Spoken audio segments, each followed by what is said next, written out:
নমস্কার বন্ধুরা, মিষ্টু রান্নাঘরে তোমাদের স্বাগত জানিয়ে শুরু করছি আমার আজকের রেসিপি। আমার আজকের রেসিপি হলো পালং পনির। পালং পনির বানানোর জন্য আমি এখানে নিয়ে নিয়েছি পালং শাক, পনির, পেঁয়াজ ছোট ছোট টুকরো করে নিয়েছি, কাজু বাদাম, লেবু, কাঁচা লঙ্কা, আদা কুচি, রসুন কুচি। এখন আমি পালং শাকগুলি ধুয়ে পরিষ্কার করে নেব। পালং শাকগুলি আমি ধুয়ে পরিষ্কার করে নিয়েছি। পালং শাকগুলি এখন সেদ্ধ করে নেব। এর জন্য গ্যাসে কড়াই বসিয়ে দিয়েছি, দিয়ে দিলাম জল। তারপর দিয়ে দেব অল্প পরিমাণ লবণ। লবণ দেওয়ার পর এখন আমি পালং শাকগুলি দিয়ে দিচ্ছি।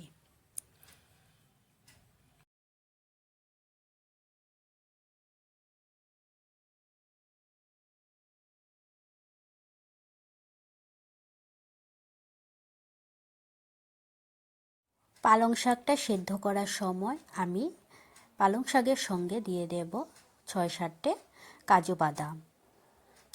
তারপর আমি 5 মিনিটের মতো ঢেকে দেব, তাহলে পালং শাকগুলি ভালোভাবে সেদ্ধ হয়ে যাবে।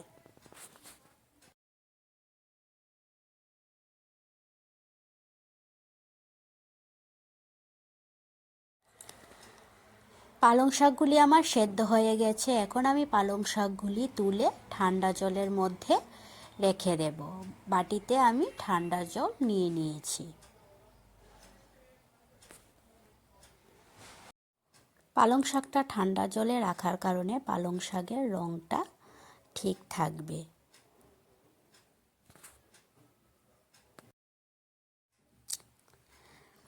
পালং শাকগুলি 2-3 মিনিট ঠান্ডা জলে রাখার পর এখন আমি পালং শাকগুলি জল ঝরিয়ে নিয়ে মিক্সিতে দিয়ে দেব পেস্ট করার জন্য।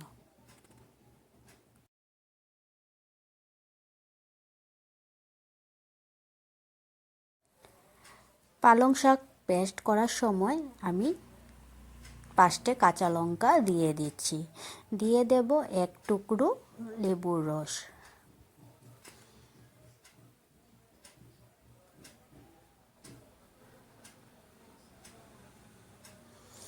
এখন আমি পালং শাকগুলি মিক্সিতে দিয়ে পেস্ট করে নেব।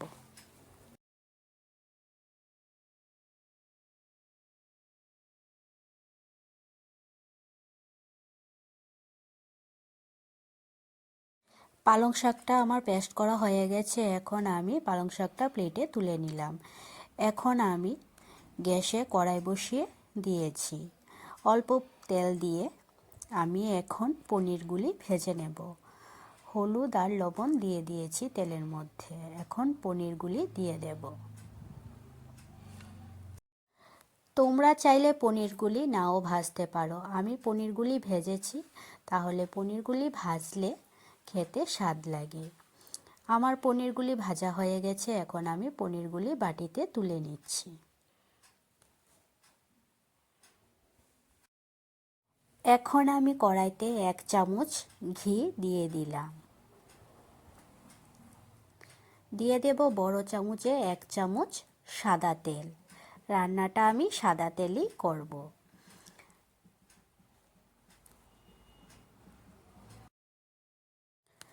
তেলটা গরম হয়ে গেছে।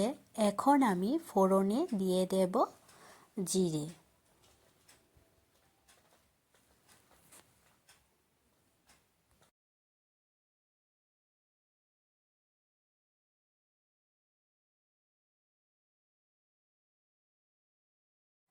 এখন আমি দিয়ে দেব 1 চামচ রসুন কুচি, 1 চামচ আদা কুচি,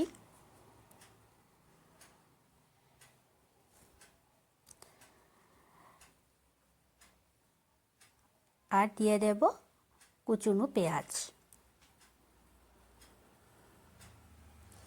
এখন আমি আদা, রসুন আর পেঁয়াজ এগুলি ভেজে নেব।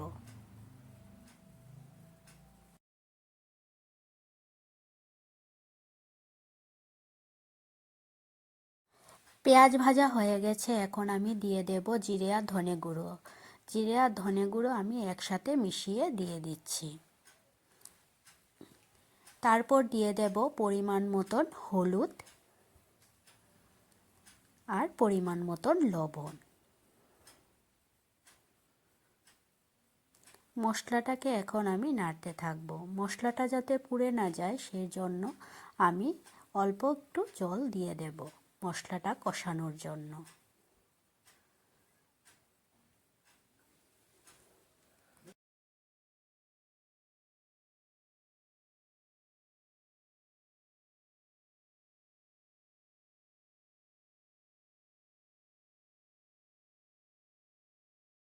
মশলা কষানো হয়ে গেছে, এখন আমি দিয়ে দেব পেস্ট করা পালং শাক।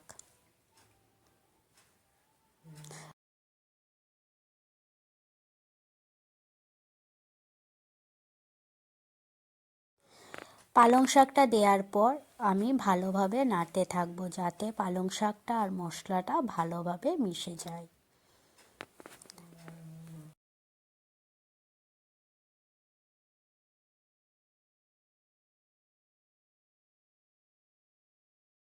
এখন আমি অল্প পরিমাণ জল দিয়ে দেব।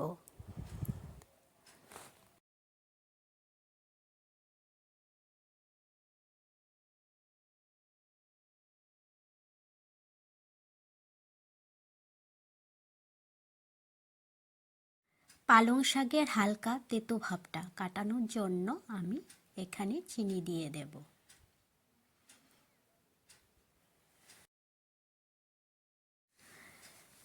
আর এখন দিয়ে দেব অল্প পরিমাণ কস্তুরি মেথি।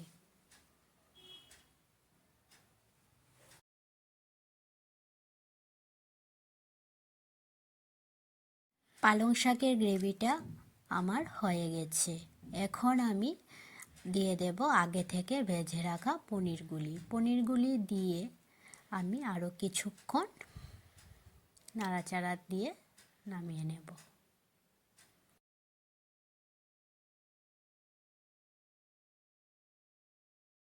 পালং পনির বানানো হয়ে গেছে। নামানোর আগে আমি অল্প পরিমাণ বাটার দিয়ে নামিয়ে নেব। আমার রেসিপিটি যদি ভালো লেগে থাকে তাহলে লাইক আর সাবস্ক্রাইব করে দেবে।